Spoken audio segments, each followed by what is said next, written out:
रात 2:13 का फोन, जो कभी नहीं बजना चाहिए था। गांव के बाहर एक पुराना घर था। लोग कहते थे कि वहां रात को अजीब आवाजें आती हैं। लेकिन अर्जुन इन बातों पर विश्वास नहीं करता था। वह शहर से आया था और उस पुराने घर को किराए पर लेकर रहने लगा। पहली रात सब कुछ बिल्कुल सामान्य था, लेकिन दूसरी रात ठीक 2:13 पर उसका फोन बजा।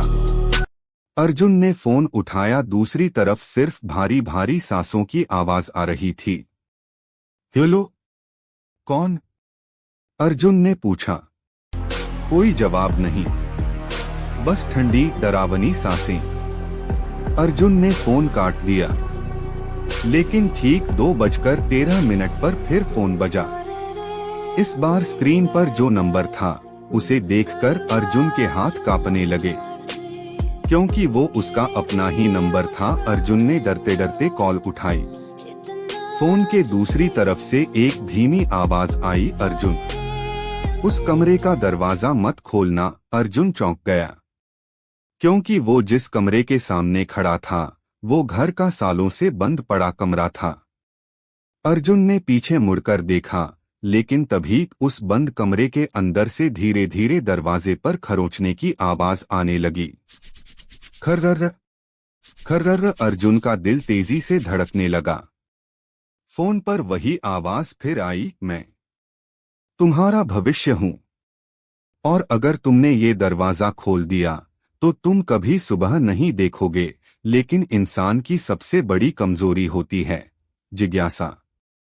अर्जुन ने धीरे धीरे दरवाजा खोल दिया। कमरे के अंदर पूरा अंधेरा था, और कमरे के बीचों बीच एक कुर्सी पर कोई बैठा था।